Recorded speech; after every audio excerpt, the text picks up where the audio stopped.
For Indian public finance, there are three pillars: public expenditure, public revenue, and public debt. Out of which we are going to discuss about public expenditure. As the name suggests, it is the expenditure of the government for various processes. So there are various classification available for this public expenditure. First one is revenue expenditure and capital expenditure. Revenue expenditure means, here it is written, revenue expenditure means it is unproductive one.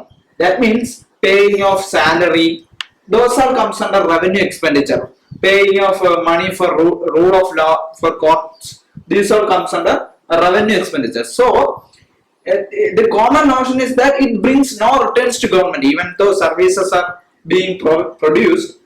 A general notion is no return to government, so we call it as unproductive. And also, since salary etc. should be paid annually, it is a recurring one, so it is also called a recurring expenditure. Also, we provide various subsidies etc., so we also call it as welfare expenditure. Then it is obligatory, that means it is the obligation of the government towards various people working under government, so it is also called obligatory service expenditure, civil service expenditure. And also it is called these all are the various names of revenue expenditure. Now the capital expenditure means it is the spending of government for a road construction etc. And here a thing is to be noted is, if government construct a road, it is capital expenditure, but the maintenance of a road is revenue expenditure. Now the next classification is plan and non-plan expenditure. Plan expenditure means the project will be explained in the 5-year plan, and according to that, if government spends money, we will plan, say it as plan expenditure. But we know sometimes some ministers will be visiting a site and they will introduce some new plans. Such expenditures can be called as non-plan expenditures. Now public expenditure again divided into transfer and non-transfer. Transfer means no quid pro quo, that means no direct returns to government. Example, subsidies, interest, money for widow, these all comes under transfer. Non-transfer is there is a direct return to government.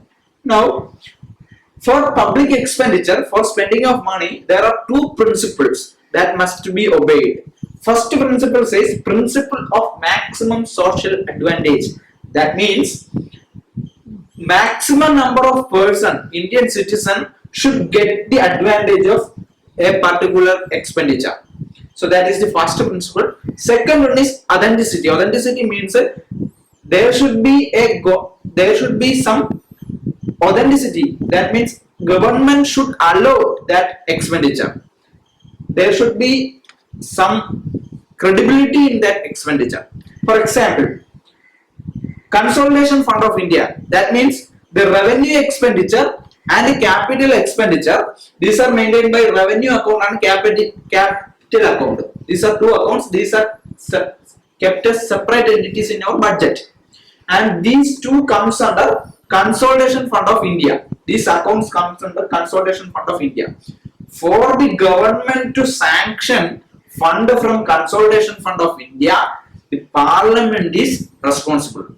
If only Parliament allows, if the authenticity is provided by the Parliament, then only government can take a fund from Consolidation Fund of India. That is authenticity. So this was a question for civil service examination. So this is an important part. The authenticity of Consolidation Fund of India is provided by Parliament of India. So this is all about public expenditure. Thank you.